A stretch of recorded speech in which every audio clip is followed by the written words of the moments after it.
Alaikum, Azul Villaoun, bonjour.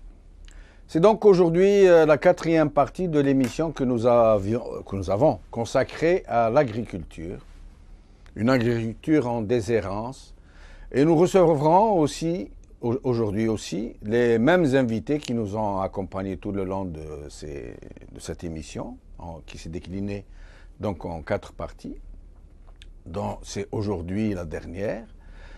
Et je voulais dire à nos invités avant que nous commencions à discuter que de nombreux téléspectateurs nous ont contactés pour nous dire qu'ils n'avaient pas vraiment compris où en est la situation, qu'ils aimeraient que les invités s'expriment de façon un peu moins technique pour qu'ils comprennent si réellement cette agriculture est vraiment aussi désespérée qu'on le dit, ou si, comme le prétendent d'autres, qu'elle est qu'elle est très prometteuse et qu'elle s'en tire pas mal.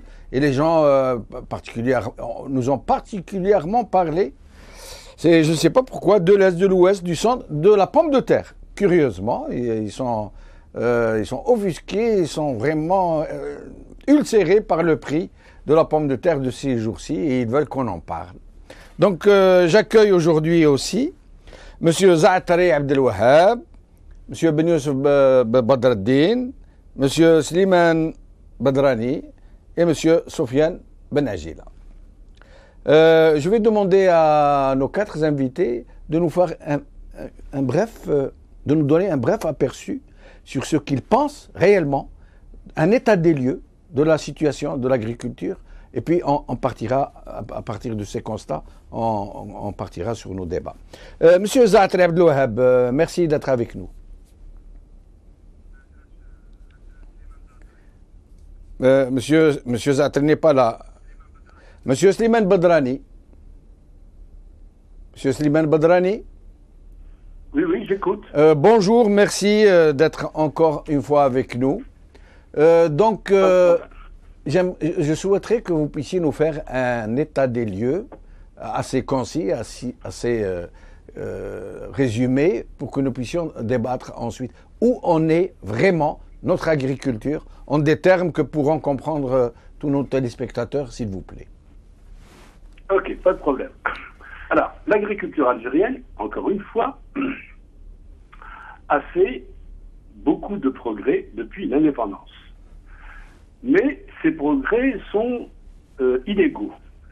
Par exemple, pour tout ce qui est fruits et légumes, les avancées, la production a augmenté de façon relativement importante. Mais pour la production de base que sont les céréales, la situation est beaucoup moins bonne parce que nous sommes loin de satisfaire nos besoins en matière de céréales, que ce soit les céréales pour la consommation humaine ou les céréales pour la production animale. Donc, pour dire quelques mots de la pomme de terre, la production de pommes de terre, par exemple, a beaucoup augmenté par rapport à il y a 50 ans. Alors, actuellement, on constate effectivement une flambée du prix de la pomme de terre. Mais les Algériens se sont habitués à manger des légumes à toutes les saisons. Dans le temps, tout du moins pour les gens de ma génération, les tomates, on n'en mangeait pas en hiver. Pas plus que les pommes de terre aux périodes de soudure. Actuellement, les Algériens veulent trouver toutes sortes de fruits et de légumes en toute saison.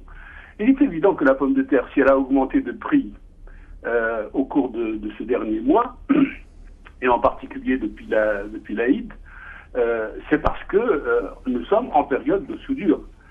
Et que donc, forcément, la production... De soudure, c'est-à-dire, pourriez-vous nous expliquer, de soudure, vous avez dit? Oui, c'est-à-dire, nous sommes à une période où les pommes de terre nouvelles ne sont pas encore arrivées sur le marché, elles ne sont pas encore à maturité. Oui. Et donc, la production, si vous voulez, pour toutes les plantes, oui. Les plantes ont une période de maturation et quand le moment de la récolte arrive, c'est la période dite de pleine saison. Oui. Quand quand, quand la production est terminée et que la production est consommée, en attendant la prochaine récolte, c'est ce qu'on appelle la période de soudure, c'est-à-dire une période Très bien. qui correspond Intermédiaire. au moment où les plantes sont encore en train de mûrir, en train de pousser. D'accord. Très bien, parfait. Alors, s'il vous plaît, juste un mot pour vous dire, pour peut-être lever une ambiguïté. Ce que je dis, moi, c'est que l'agriculture, effectivement, a fait des progrès. Mais ces progrès sont loin d'être suffisants par rapport à ce que nous pourrions faire dans notre pays. Prenons un exemple. Il est quand même pas normal que l'Algérie importe pratiquement 70% de ses semences de pommes de terre, alors que nous pourrions nous autosuffire en ce domaine. Il n'est pas normal que l'Algérie importe, par exemple, une grande partie de ses semences de céréales, sans compter bien sûr les semences hybrides. Nous allons y revenir, Monsieur Slimane Badrani, nous allons y revenir. J'accueille à présent Monsieur Ben Youssef Badreddine. Merci d'être avec nous. Monsieur Ben Youssef? Est-ce que Monsieur Ben Youssef Badreddine est avec nous? Allô? Ah oui? Je vous entends, là, oui. Très bien, alors nous disions que chacun des quatre invités pouvait faire un état des lieux, nous dire ce qu'il pense de l'agriculture. Nos téléspectateurs se posent la question de savoir, ils veulent comprendre que quand des spécialistes s'expriment sur la question, ils voudraient qu'ils leur disent de façon claire, qu'ils puissent bien comprendre, sans user de termes d'initiés, où en est réellement l'agriculture dans notre pays. D'accord. Moi, j'avais jusque-là un discours, j'ai toujours eu un discours vulgarisateur de développement rural et tout. Mais si vous voulez qu'on plonge dans les détails, ça ne me dérange pas. Je peux dire, par exemple, que la production agricole, notamment des fruits et légumes, a effectivement augmenté en quantité. Et ce que n'importe quel citoyen peut constater. Sauf que les statistiques du MADRE, du ministère de l'Agriculture, sont grossièrement le double des quantités agricoles. Des quantités réelles, et ces chiffres-là sont transmis après à la FAO. C'est juste pour justifier la soi-disant bonne gouvernance. Mais c'est très facile de comprendre ces chiffres mensongers. Ce que je peux dire, moi, sur la production agricole, c'est que la quantité des produits agricoles, en particulier celle des fruits, est très médiocre, pour diverses raisons. Cela relève aussi bien des agriculteurs qui ne maîtrisent pas les conduites culturelles et la cueillette que les grossistes transformateurs. Nous avons aussi le coût de production qui sont très excessifs du fait de la faible technicité des agriculteurs et du coût excessif des facteurs de production dont le marché n'est pas indemne de spéculation. Par exemple, vous avez parlé de la pomme de terre, je peux vous dire que les semences sont importées à 100%. Je vous ai déjà parlé du matériel génétique animal dans les 3 dernières séances. Par exemple, pour les souches de volaille, même pour les génisses pleines, toutes les matières premières, les aliments sont importés. Conséquence de ce qui précède, l'agriculture algérienne est peu productive et très dépendante de l'étranger. Et c'est une conséquence de cela. Du fait de sa faible productivité et de sa qualité médiocre et de son irrégularité et surtout de son coût excessif, la production agricole a du mal à s'intégrer à l'industrie agroalimentaire. Vous avez posé la dernière fois une question à M. Darani concernant l'agroalimentaire. Eh ben, les acteurs de l'industrie agroalimentaire en Algérie préfèrent acheter leurs matières premières à l'étranger, qui leur revient moins cher et qui répond mieux aux normes de transformation. Voilà ce que je voulais dire. D'accord, restez avec nous, Ben Youssef Badreddine. Monsieur Zatri, est-ce que vous êtes avec nous? Monsieur Zatri Abdelouhab. Je vous écoute, oui. Merci d'être encore avec nous cette dernière fois. Alors, nous parlions de faire, nous demandions à nos invités de faire un état des lieux, comme viennent de le faire messieurs Badrani et Ben Youssef. Donc, est-ce que vous pouvez, à votre tour, nous faire un bref exposé de la situation pour que les gens comprennent où en est réellement l'agriculture, réellement, de façon tangible, qu'on puisse toucher? Est-ce que vraiment elle est aussi mal qu'on le dit ou est-ce qu'elle est prometteuse? Oui. Moi, pour participer, je voudrais commencer par faire 2 remarques. La première est que nous sommes le plus grand pays actuellement d'Afrique mais nous avons du mal à assurer notre la satisfaction alimentaire. Le deuxième point, c'est que nous sommes un pays très riche, mais dont la richesse ne provient pas de notre effort. Elle provient de circonstances naturelles, de la providence. Et je viens de regarder un document, The Economist, un journal qui s'appelle The Economist, avec son donc Intelligence Unit, et il nous classe en matière de sécurité alimentaire à la 63e personne par rapport à 150 pays, à 105 pays. Ce qui n'est pas très mal. Nous sommes un peu à la moitié, quoi, ou mieux. C'est ça. Oui. Le Maroc est classé 59e et la Tunisie 50e. Eh ben. Donc nous, c'est 73e, le Maroc 59e, la Tunisie 50e. Mais si on prend les chiffres tels qu'elles sont, ça devient tout est relatif. Oui. La vraie question à poser, c'est toujours notre dépendance par rapport à l'étranger. La satisfaction ou l'autosatisfaction alimentaire, eh bien, on peut produire ce qu'on veut, mais si on est dépendant, on n'a pas réglé le problème. Oui. La satisfaction alimentaire, elle a pour base l'indépendance par rapport à tout ce qui est externe. Donc le Maroc et la Tunisie, je suppose qu'ils ont de l'autofinancement à partir de l'agriculture. Donc l'agriculture, elle est productive et elle s'autofinance. Ce n'est pas le cas de chez nous. C'est ça qui est grave. Exact. Donc voici un peu mes premières constatations. Il y a vraiment un effort à faire, c'est de réduire donc l'effet pétrole qui nous paye ce qu'on importe pour pouvoir produire par nous-mêmes et puis exporter, ramener de l'argent et puis réinvestir. Là, on serait vraiment un pays performant. Très bien. Restez avec nous, c'est Zatri. Sofiane Ben Ajila. Oui. Merci d'être encore avec nous, donc cette fois-ci encore. Bonjour. Alors, même question que vos collègues, que vos confrères. Si vous nous faisiez un état des lieux assez succinct sur la situation, ce que vous pensez sur l'état de l'agriculture. Moi, je commencerai par me poser d'abord des questions, à savoir comparer l'agriculture actuellement, son évolution, et l'agriculture hors soutien hydrocarbures. C'est-à-dire si on comparait l'agriculture d'avant 62 pour l'Algérie. Donc ça remet nettement en cause l'agriculture actuelle, qui est complètement subventionnée par les hydrocarbures, par la rente. Il y a une chose, quand on dit que la production a augmenté en Algérie, elle n'a pas augmenté uniquement en Algérie, elle a augmenté partout dans le bassin méditerranéen. Seulement, c'est là où elle a augmenté le moins, c'est en Algérie. Avec le soutien de la rente.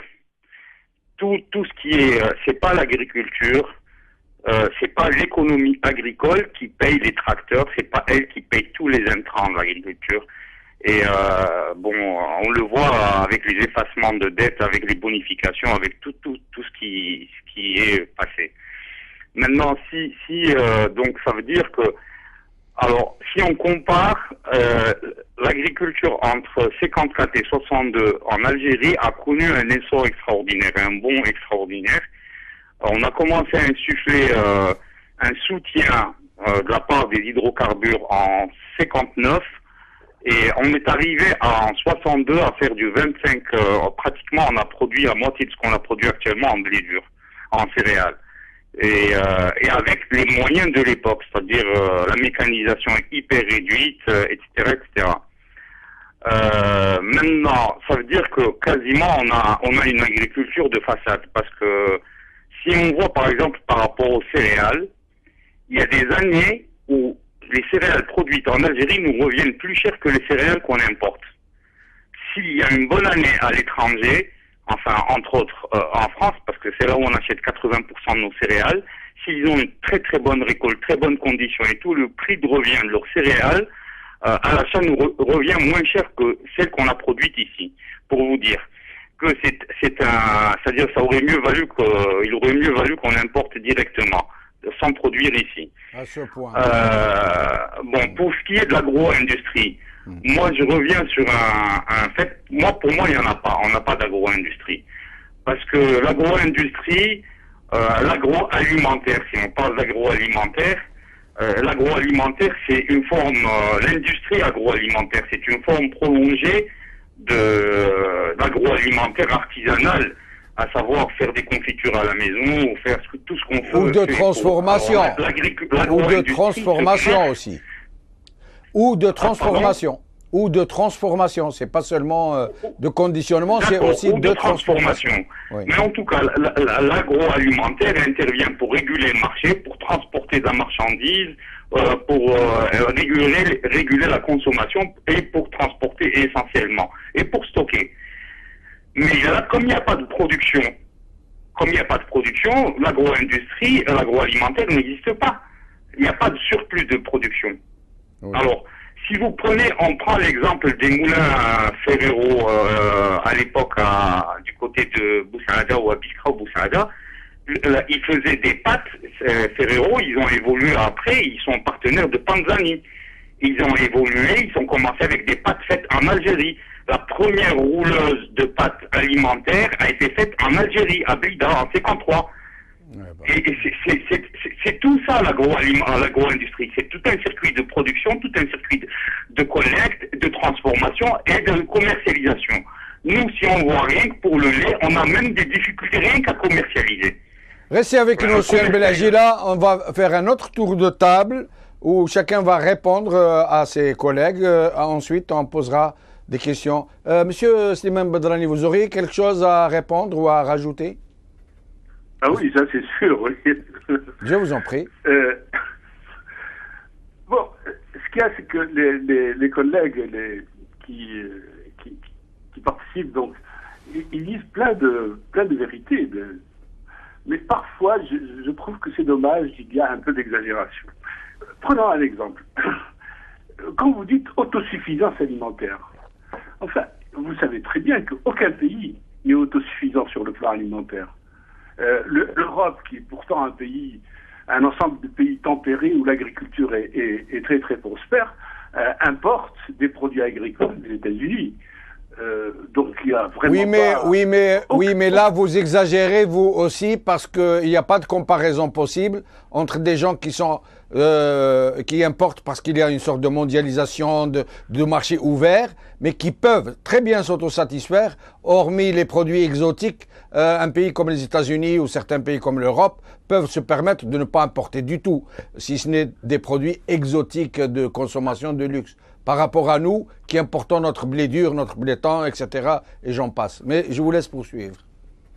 Oui, mais encore, bon, mais c'est un fait qu'aucun pays n'est autosuffisant. Le marché mondial est fait de telle façon à ce que tous les pays importent des produits agricoles d'autres pays. Par ailleurs, à propos des coûts, c'est vrai que beaucoup de produits algériens sont produits à des prix qui ne sont pas compétitifs. Prenons par exemple le blé. Le blé, il est sûr que dans les conditions climatiques que nous avons, nous ne sommes pas compétitifs par rapport à des pays comme la France ou les grands pays producteurs de céréales. Quand les Français produisent en Beauce du blé à 10 tonnes à l'hectare, et c'est normal que nous ne soyons pas compétitifs par rapport à ces gens-là. Mais nous sommes obligés quand même de produire au moins une partie de notre consommation en blé parce que c'est une question de souveraineté alimentaire. Un pays qui n'arrive pas à se nourrir ou à produire au moins une bonne partie de sa nourriture ne peut pas être un pays vraiment indépendant. Qu'est-ce que vous entendez par une bonne partie? Une bonne partie, qu'est-ce que vous entendez par là? 10%? 15%? Disons des produits, une partie qui soit compatible avec des coûts de production qui ne soient pas trop élevés, quoi. C'est ça ce que j'entends par une bonne partie de ça. Le marché mondial existe, donc il est de notre... il est normal que nous importions des produits agricoles d'autres pays dans la mesure où ça peut coûter moins cher que la production nationale. Nous devons nous spécialiser, par exemple, dans des produits où nous avons un avantage comparatif. C'est tout à fait normal. Sinon, il faudrait alors se développer de façon autarcique, ce qui n'est pas, à mon avis, une très bonne chose. Alors, dernière chose, c'est vrai que nous pouvons améliorer de façon très très sensible nos rendements. Et en fait, dans tous les produits, y compris dans les céréales. Et je pense qu'effectivement, les politiques agricoles dépensent beaucoup d'argent, mais sans arriver à des incitations telles que les agriculteurs puissent améliorer de façon significative les rendements de leur production, que ce soit des productions animales ou des productions végétales. D'accord, restez avec nous, Monsieur Bedrani. Restez avec nous. Monsieur Benyousf Badreddine, quelque chose à rajouter, une remarque, une réponse? C'est-à-dire que je suis tout à fait de phase avec le docteur Badrani, surtout quand il cite les agriculteurs de Boss, il cite le chiffre de 10 tonnes à l'hectare, et que nous autres Algériens, j'ai très longtemps, on avait une petite terre du côté de Constantine, et je sais très bien que ça ne dépassait pas 1 tonne à l'hectare. Donc nous avons la marge. Ce qui me laisse l'espoir dans l'agriculture algérienne, c'est que nous avons une marge de manœuvre très très importante. Mais je voudrais revenir quand même sur notre point dont a parlé M. Badrani et dont a parlé également M. Abdouhab Zaatri. C'est l'intégration de l'agriculture. Je vous cite 2 exemples. Par exemple, pour accueillir un tracteur Sirta fabriqué au compte-gouttes à Constantine relève de la prouesse. La même prouesse doit être accomplie pour acheter une moissonneuse batteuse de PMA de Sidi Belabès.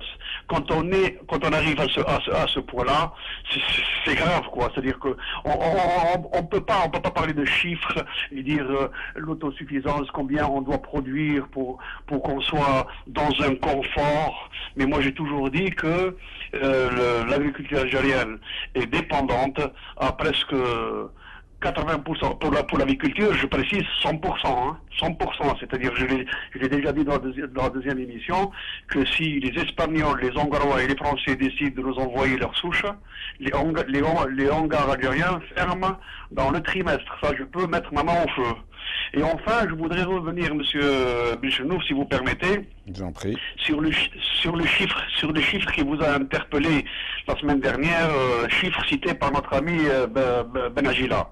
Les 160 000 hectares là qui sont bouffés par le béton depuis 62. Monsieur Benagila va nous apporter une précision sur ce chiffre. Justement, on en parlait tout à l'heure au téléphone. Mais poursuivez, je vous en prie. Ce chiffre, ça m'a interpellé et je vais essayer dans la semaine de faire une petite comparaison. Savez-vous que ce chiffre de 1600 km², il y a 54 pays inscrits à l'ONU qui n'ont pas cette superficie. Pour prendre un exemple, pour donner une image illustrative à vos téléspectateurs et pour que mon discours soit un ton soit peu pédagogue, c'est 800 fois la surface de Monaco aussi, Benchenouf.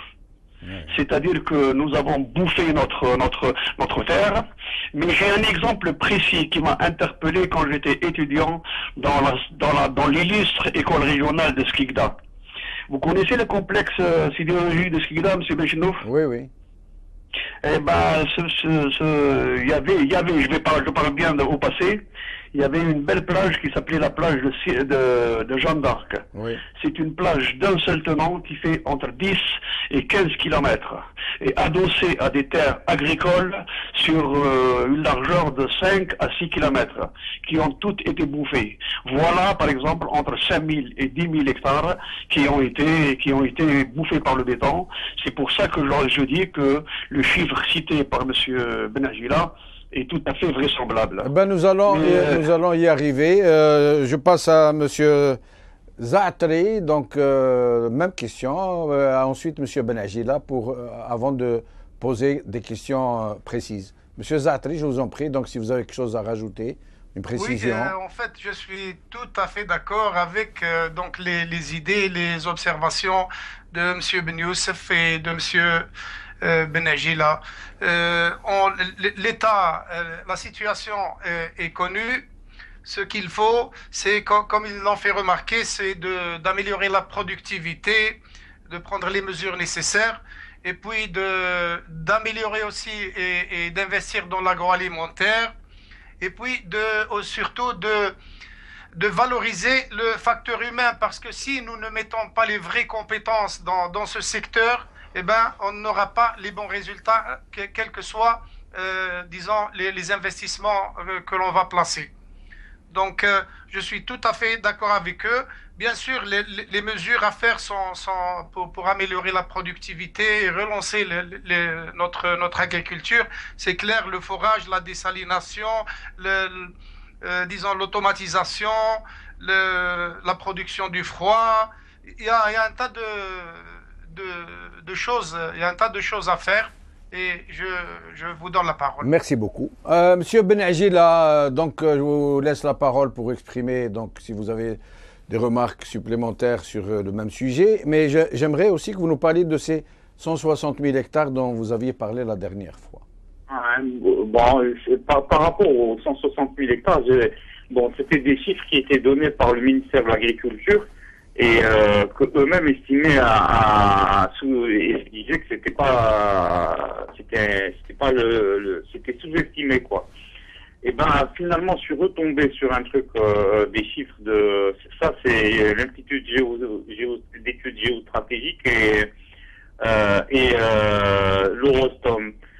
Eux, ils parlent de 280 000 hectares. Ça veut dire que c'est beaucoup plus que 160 000 hectares. Et je rappelle que vous parlez de surfaces qui ont été prises à l'agriculture, qui ont été bouffées, soit par le béton, soit par l'érosion, soit...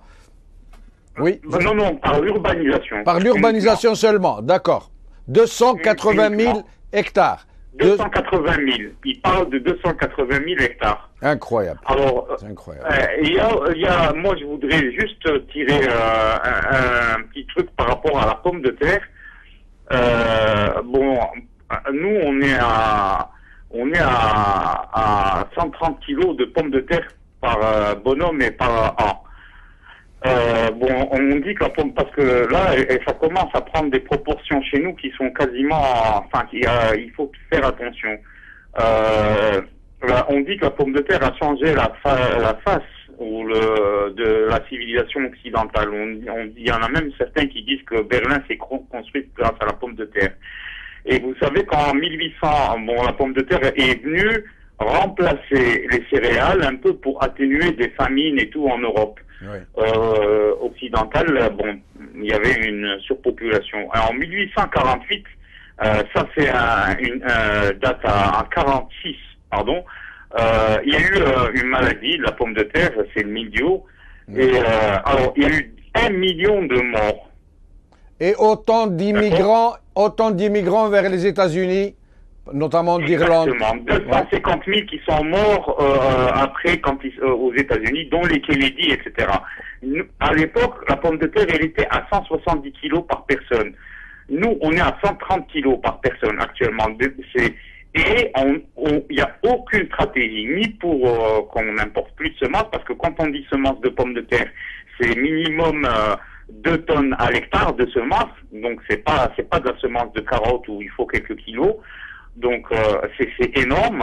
Cette année, en 2012, on aurait amené 147 millions de tonnes de pommes de terre, un truc, 147 millions de tonnes. C'est ça, ouais, c'est ça bien le chiffre que j'ai sous les yeux. Et ça, on n'a aucune stratégie. Si jamais on a quelque chose là-dedans, à 130 kilos par personne, on est foutu. Déjà là qu'elle grimpe, on voit tous les autres prix grimper des légumes, on est quasiment foutu. Et là, sans le soutien des hydrocarbures, moi je le réitère, l'agriculture actuellement n'est pas en état de nourrir l'Algérie de 1962. Vous savez, la récolte de 1962, par exemple, il y avait l'équivalent de 2 quintaux de céréales par personne. Actuellement, on produit 1 quintal par personne. Alors que les moyens matériels ont décuplé, en fait. Exactement. Monsieur Benajila, on parle pas d'autonomie alimentaire. Nous, on parle de sécurité alimentaire. Monsieur Benajila, je vais vous interrompre. Il nous reste 20 minutes. Vous êtes 4. Chacun de nos invités a droit donc à 5 minutes. Je lui demanderai d'essayer d'identifier le plus gros problème de l'agriculture et de nous faire ses propositions. Chacun de vous aura donc 5 minutes pour s'exprimer. et comme ça, ce sera très équitable. Monsieur Badrani, je vous en prie, à vos l'honneur. Monsieur Badrani. Je crois que l'un des gros problèmes de l'agriculture algérienne, c'est les problèmes des rendements. Nous avons des rendements qui sont encore beaucoup trop faibles par rapport aux potentialités qui sont les nôtres. Par exemple, en matière de céréales, il est très possible d'augmenter les rendements de façon moyenne, je veux dire pour toutes les céréales algériennes, de façon très très sensible. Et il en va de même pour tous les autres produits, que ce soit les pommes de terre, que ce soit les autres légumes. Nous sommes encore à des niveaux de productivité qui sont beaucoup trop faibles. Et je pense que c'est là qu'il faut mettre des incitations et mettre des moyens pour augmenter les rendements. Alors, l'autre grand problème de l'agriculture algérienne, je pense que c'est justement ce manque de moyens et le manque d'efforts de la part de l'État. Actuellement, ou plutôt disons depuis quelques années, l'État met quand même de l'argent dans l'agriculture. Mais ce sont des sommes qui sont relativement peu importantes par rapport aux besoins. Et surtout, cet argent qui est mis dans l'agriculture, souvent, il y a des fuites, des problèmes de corruption et autres, qui font que ce ne sont pas toujours les agriculteurs, les vrais agriculteurs, qui perçoivent les subventions et qui peuvent donc augmenter leur rendement. Donc ce qu'il faudrait, c'est augmenter de façon très très sensible les ressources que met l'État à la disposition des agriculteurs pour augmenter les rendements. Pourquoi ? Parce que chez nous, l'agriculture est une activité qui est à risque. Les risques sont très importants. C'est pas comme la production industrielle ou le commerce. Les aléas climatiques sont encore extrêmement importants. Et si on doit augmenter les rendements, il faut augmenter les moyens, mais les agriculteurs ne peuvent pas risquer, par exemple, de mettre beaucoup d'engrais ou beaucoup de semences s'ils ne sont pas sûrs d'avoir de la pluie à temps, par exemple. Et donc, il faudrait que l'État mette plus d'argent, et surtout dans le secteur de l'irrigation. Voilà ce que j'avais à dire, les deux ou trois grands problèmes que rencontre l'agriculture algérienne pour le moment. Merci, Monsieur Slimane Badrani. Ben Youssef Badreddine, c'est à vous. Ben Youssef Badreddine. Monsieur Benchenouf. Allô, vous m'entendez ? Oui, on vous entend. Pour ma part, après avoir identifié tous les problèmes que nous avons pointés depuis maintenant 4 émissions, je pense aussi à un autre fait moins visible. C'est la rareté de la main-d'œuvre qualifiée. Savez-vous, M. Benchenouf, que nous n'avons pas de tailleurs qualifiés en Algérie, nous n'avons pas de greffeurs, nous n'avons pas de vaches-étrieurs, nous n'avons pas de nourrisseurs. Les anciens travailleurs, les paysans atteints par le vieillissement avancé et l'extinction naturelle, ne sont pas remplacés par la jeune génération qui rechigne au travail pénible et peu rémunéré de la terre. Ceci dit, une fois qu'on a dit ça, on peut conclure que l'agriculture algérienne ne remplit pas suffisamment ses principales missions de sécurité alimentaire de la population et surtout de création de richesses. Mais moi, j'avais préparé une petite conclusion, si vous permettez. Moi, je peux vous dire que, pour ma part, c'est que le constat, on l'a fait maintenant depuis 4 émissions. Mais ce qui m'affole, c'est que ce qui est prévu pour les années prochaines. Savez-vous, M. Benchenouf, que nous avons en Algérie, nous avons 173 fermes pilotes en Algérie. C'est-à-dire le top du top, hein. C'est-à-dire eh ben, ces 100 fermes pilotes, ces 173 pilotes, le gouvernement algérien va ramener des Émiratis. Je ne sais pas quelle expertise ont les Émiratis dans l'agriculture pour nous apprendre à faire l'agriculture. Et ils ont, depuis 2009, ils ont pris, certainement les agents dont M. Badrani doit connaître, les Émiratis ont bénéficié à l'ouest d'Alger d'une grande superficie de 500 ou 600 hectares. Ils ont bénéficié d'une ligne de crédit de 100 milliards de dinars pour faire un parc d'attractions. Par contre, le titre, ils l'ont trouvé bien, hein, Dounia des grands vents, parce qu'ils vont faire des grands vents là-dedans. Hein. Moi, j'aurais aimé que cette heure fleurisse de céréales et d'affaires. Mais enfin, pour vous dire, si vous permettez que je conclue, Je pense que l'agriculture algérienne s'est dissoute dans les eaux glacées de l'individualisme effréné et immodéré, mais néanmoins justifié des paysans algériens. J'ai expliqué dans la première séance pourquoi l'agriculteur algérien est individualiste. L'agriculture algérienne s'est dissoute dans l'incompétence des hommes qui ont été à la tête de ce secteur, dans leur course aveugle dans des carrières professionnelles où l'on accède à une retraite royale à 50 ans, dans leur totale soumission à des instructions politiques très souvent obsolètes, dans leur confort de ne gérer que des importations. À titre d'exemple, l'OIC, organisme, n'est qu'un simple acheteur de céréales sur les marchés mondiaux. Dans leur turpitude à vouloir tromper le peuple algérien en mettant en scène, comme par exemple une exportation d'orge vers la Tunisie au port d'Alger, avec présence des caméras et l'affaire. Il manquait que les danseuses du ventre, dans des montages financiers dignes de bandits qui ont permis à un homme du sérail d'extorquer des milliards de centimes des PNRDA qui ont été transformés en un appartement luxueux à Paris. Et je peux continuer ma litanie en n'en plus finir. Et qu'enfin, toutes ces turpitudes n'ont pris corps en Algérie que grâce au dieu pétrole. Et je tremble déjà à l'idée qu'un jour ce prétendu or noir viendra à se tarir dans notre pays. Comme nous le prédisent d'ailleurs les spécialistes en la matière. D'ailleurs, j'ai lu aujourd'hui un article de M. Hossein Malti, Une pompe du pétrole. Le titre de son article, écoutez bien, M. Bichnov, le début de la fin de la rente pétrolière. Et une fois que ce pétrole viendra à salir, il sonnera le glas pour les pauvres générations futures et les plongera dans le gouffre que notre génération est en train de leur édifier avec l'art et la manière. Moi, j'ai participé à vos émissions que comme lanceur d'alerte, et j'ose espérer que je sois entendu et écouté par les décideurs algériens. Voilà, c'est tout ce que j'avais à vous dire. Merci, M. Ben Youssef. Monsieur Zatri Abdelwahab, c'est à vous. Monsieur Zatri. C'est une question éminemment importante. Donc, comment faire pour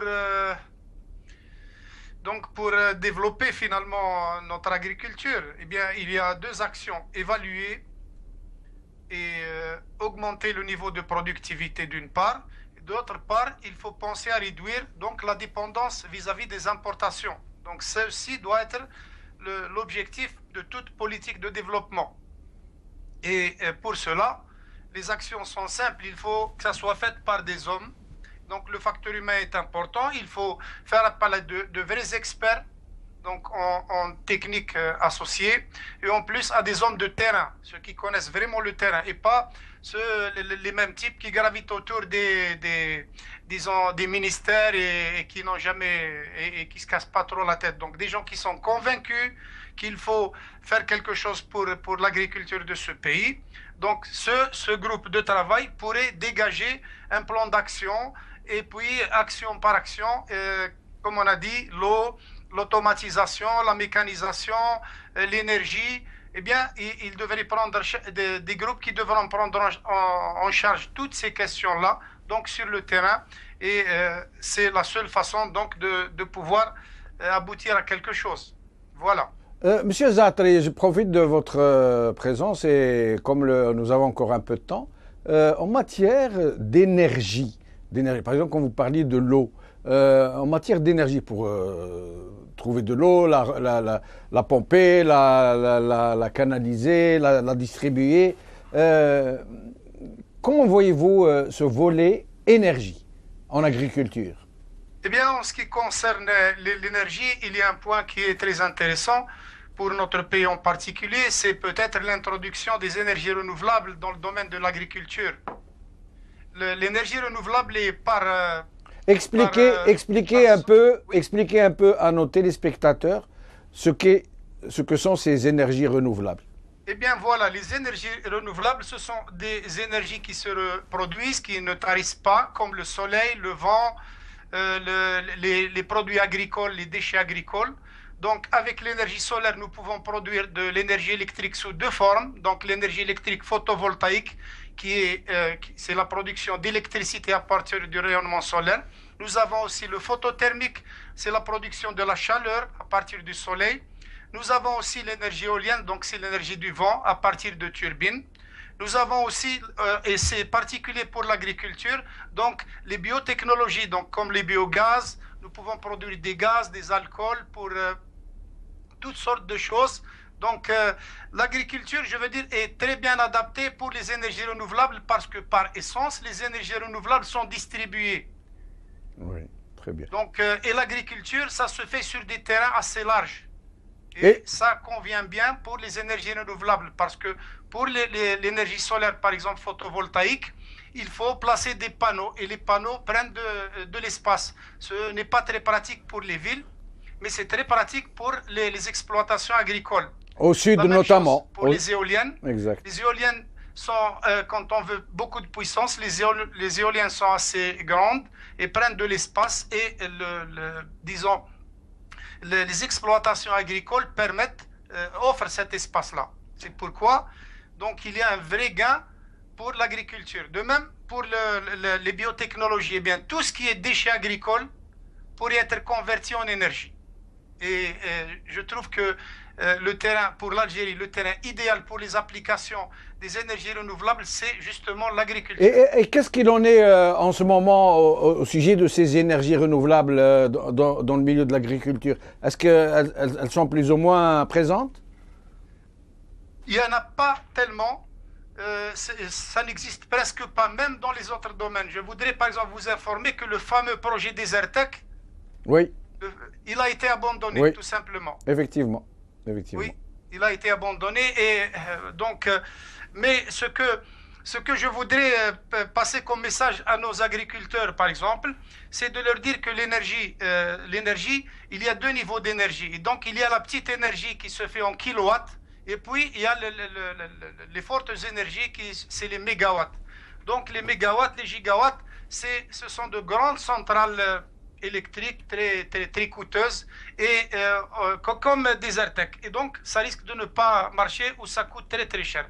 Mais pour l'agriculteur, il est temps qu'il ait le courage au prix actuel de se lancer dans la petite énergie, donc d'installer quelques kilowatts cette année, d'en mettre encore l'année prochaine quelques kilowatts, et le bénéfice est garanti. Donc à moyen terme, il aura tout à gagner en investissant dans toutes ces énergies. Surtout s'il veut faire donc un peu de l'agriculture extensive. S'il a de grands espaces, il pourra automatiser par exemple l'alimentation en eau et ça convient très bien. Merci Monsieur Zatri Abdelwahab. Sofiane Benajila, c'est à vous.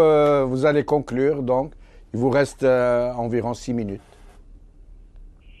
Moi aussi, enfin là, on en parle, je me place dans une position où on n'est pas dans une politique à la limite de développement parce que on est plutôt dans une politique de sauvetage. Sauvetage parce que, comme l'avait dit tout à l'heure Monsieur Ben Youssef, rien que le dernier, enfin ce qu'il avait lu par rapport à Malti, ça nous tournait quoi, c'est du jour au lendemain. Moi, je pense qu'il faut absolument stopper l'hémorragie actuelle, l'hémorragie du gaspillage. Il faut absolument remettre en production, quand vous vous baladez sur la Mitidja ou n'importe. La dernière fois, j'ai fait un tronçon à l'ouest de très belles terres, complètement personne, rien. Il y a plein de terres qui sont inexploitées actuellement pour un problème d'indivision ou pour n'importe quel problème. Et il faut revoir cette histoire parce que tout porteur de projet, le seul porteur de projet, c'est l'être humain. Et donc il faut revoir toute la filière à partir de l'ingénieur et il faut descendre jusqu'à l'ouvrier agricole en passant par l'exploitant agricole. L'ingénieur, premièrement, il y a un problème de formation, à savoir que c'est des gens qui ont fait leurs études primaires, etc. en arabe, ils arrivent à l'université. Quand vous rentrez dans un amphi, vous savez plus dans quelle langue ils parlent. On se demande comment ils se comprennent. Et donc, il y a ça, c'est une catastrophe. Le deuxième aspect, la formation... Monsieur Benajila, juste pour préciser, si j'ai bien compris, vous êtes en train de nous dire qu'ils font tout leur cursus scolaire en langue arabe, et une fois arrivés à l'école, à l'université, pour être formés comme ingénieur agronome, les études se font en français. C'est bien ce que vous nous dites. C'est parce que actuellement, ceux qui enseignent ont fait eux-mêmes leurs études en arabe. Donc, en termes de transmission du savoir et de la connaissance, c'est débile. Et en plus, c'est fait pour répondre à une agriculture qui correspond pas à l'autre agriculture, c'est une agriculture coloniale. C'est-à-dire, vous avez des volumes horaires sur la vigne et le vin incomparables avec le palmier dattier, avec beaucoup de choses. Donc, et il faut stopper cette hémorragie de gaspillage d'énergie. On ne peut pas raisonner un développement, enfin pas un développement, un sauvetage, comme si on était dans les années 80 avec politique de barrage, irrigation à fond, etc. Il faut absolument mettre le point sur les cultures sèches, les cultures qui n'ont pas besoin d'être irriguées. Et il n'y a pas que l'agriculture, parce qu'on va jouer obligatoirement sur les avantages comparatifs. Et on ne va pas jouer uniquement sur ce qu'on mange, on peut jouer sur d'autres paramètres qui nous donnent beaucoup d'avantages. Et de façon à avoir au moins une balance financière équilibrée, disons. Alors, c'est les gros trucs à faire. Mais vous avez, ça descend jusqu'à l'ouvrier agricole. Vous savez, vous avez des exploitants agricoles qui sont à la tête de milliards en termes de capital, mais qui ne savent pas écrire leur nom, qui ne peuvent pas doser un produit. Vous avez des ouvriers agricoles qui n'ont ni retraite, ni ça veut rien dire. Ils n'ont aucune sécurité sociale. C'est normal que les jeunes ne veulent pas travailler dans ce secteur. Ils sont payés il y a des fois où ils sont payés, il y a des fois où ils ne sont pas payés, etc. Et donc tout ça, le facteur humain, il est absolument à revoir de A à Z. Voilà. Si vous pouviez nous dire un mot sur cette industrie agroalimentaire ou cette industrie de l'alimentaire. Moi, je suis persuadé que les gens ont commencé à faire du beurre ou du fromage à partir du moment où il y avait un surplus de lait qu'ils voulaient stocker ou quelque chose comme ça. C'est-à-dire à partir du moment où il y avait une production. Nous, dans la mesure où, par exemple, quand la dernière fois on avait cité le cas du jus, moi, Hamoud Boualem, quand il a démarré ici, c'était de l'orange algérienne. Il fabriquait son jus avec l'orange algérienne. Nous, les États-Unis et le Canada, c'est des gros consommateurs de jus. Ils importent du jus d'Amérique du Sud, mais il y a la Californie. Et puis, tout est américain. Les machines sont américaines. Tout est intégré. Il n'y a que l'eau. C'est de la mascarade. On peut pas parler d'agro-industrie, agroalimentaire. C'est pas possible à ce niveau-là. Et il y a tous les secteurs qu'on avait avant. Les ateliers de traitement de laine, on faisait de la soie, il y a un tas la figue sèche, le raisin sec, à Tlemcen, etc. Tout ça est à l'abandon. Et tous ces trucs-là, il faut absolument les refaire démarrer. Il y a un savoir-faire qui s'est perdu, et ça, c'est la catastrophe. Ça, on parlait de certains produits agricoles algériens, la variété de blé dur particulièrement réputée à un niveau mondial. On parlait de la brebis des hauts plateaux de votre région, je crois, de l'Rouat. Ouled Jellal. On parlait de Deglet Nord, de Tolga. On parlait de la soie de Tlemcen. Vous savez, quand on parle de savoir-faire, vous savez, il y a des pratiques culturelles. Je les ai vues ici. On est au Sahara septentrional en Algérie. Et c'est les mêmes pratiques en élevage, par exemple, qui se font en Normandie. Exactement les mêmes. Pour dire qu'il y a un savoir-faire populaire réel et que c'est des techniques qui... Nous, il y a des choses qu'on est en train de perdre. Vous prenez le cas par exemple, actuellement de l'élevage. L'élevage qui se fait sur la tête. Vous savez que 80% pratiquement des troupeaux, les détenteurs de troupeaux, c'est des citadins. Et pour lui, le troupeau, il bouffe à l'extérieur, il mange de l'herbe et on va donner du concentré. Mais actuellement, on donne tellement d'orge qu'il ne vit pratiquement que d'orge. Mais l'éleveur qui est le berger, il ne sait pas, parce que c'est une technique d'alimentation en concentré, il ne sait pas la pratiquer. Et donc, personne ne sait comment nourrir cet animal finalement. Ni le propriétaire, ni soi-disant l'éleveur. et vous avez des pertes facilement de 40% de concentré qu'on jette dans la nature comme ça. Merci, Soufiane Ben Agila, merci beaucoup. Merci à M. Zatri, Abdel Wahab, M. Ben Youssef Badreddine, M. Slimane Badrani et vous-même, M. Soufiane Ben Agila, de nous avoir accompagnés tout au long de ces 4 épisodes de cette émission dédiée à l'agriculture. J'espère que nos téléspectateurs se seront fait une idée, un temps soit peu précise sur la situation. Sur ce, je vous dis au revoir. Salam alaikum. Qawala khair.